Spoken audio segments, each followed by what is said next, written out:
If all goes according to plan, hopefully by tomorrow, Ukraine will have the power and the approval to strike Russian targets deep inside of Russia with US weapons and the UK Storm Shadow. There's a lot that is going into this. There's a lot we have to understand. So let's go ahead and break this down. It's been several months of Zelinskys saying, look, Russia knows exactly where we can hit. And where they know we can hit, they move their equipment past that point, knowing that, well, Ukraine cannot strike this stuff. In all of Russia's attacks, they've been doing this and launching things from those areas, knowing that Ukraine can't destroy it, and Ukraine will have to just deal with the consequences. In the sense of Russia has aircraft stored at X, Y, and Z. They launch those aircraft from that area. They send the stuff, missiles, rockets, whatever, into Ukraine and then land back in a safe area. Ukraine has been having to deal with just taking down those missiles, which means more air defense systems. But they've been saying all along, we wouldn't need as many air defense missiles if we're able just to kind of strike these things inside of Russia. We go right to the source. And in the past, we've seen the United States allow certain things, whether it is taking out Russians just kind of north of Kyiv or doing a few other things.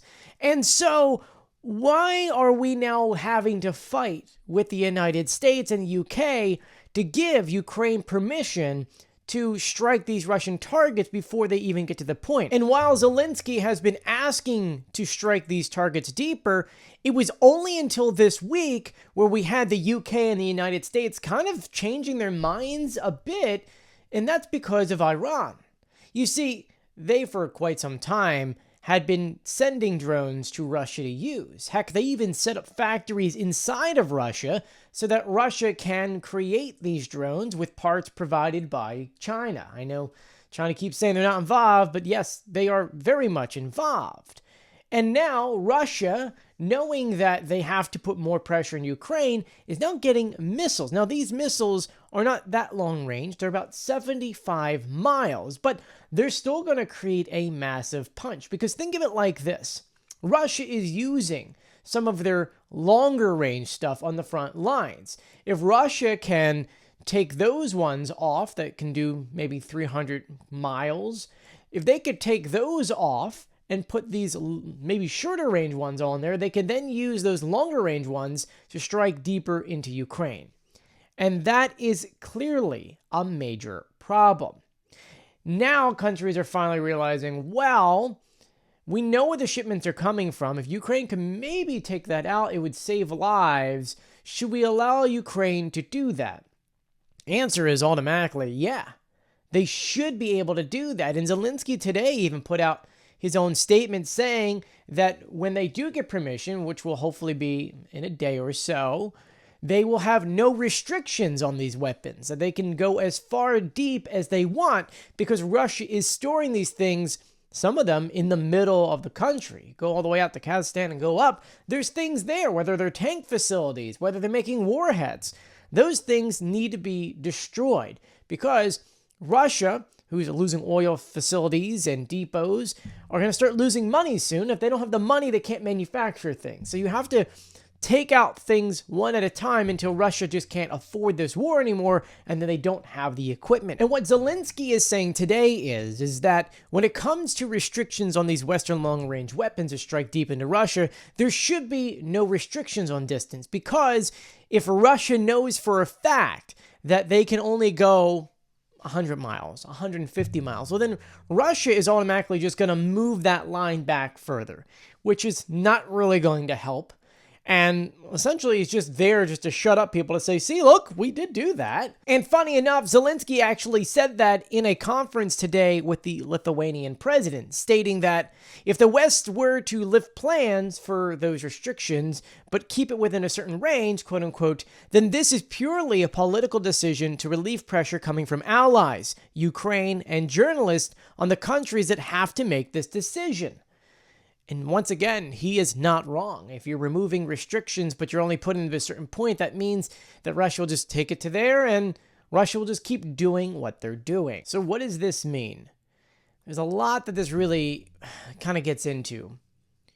And a lot has to do with the decision. For Zelensky to come out and say that, I think it means that the United States and the UK are pretty much greenlighting it to a certain extent, in which Russia themselves know they're going to be able to get around it. I think Zelensky is kind of telling us what is actually happening before it's happening, so that outrage could happen to pressure the United States and the UK to say, fine, you can use them at this length, at this way, at this X, Y, and Z, which will be extremely upsetting. Now, we know that an announcement is coming on Friday, as the UK Prime Minister is going to be meeting with Joe Biden in Washington, D.C. to discuss this exact thing. It's one of those things in which, everyone knows that it's going to be announced. It's just a matter of, is it with the restrictions that more than likely that Zelenskyy's kind of warning us on, that, hey, they're going to allow us to do it, but it's only going to be for X, Y, and Z.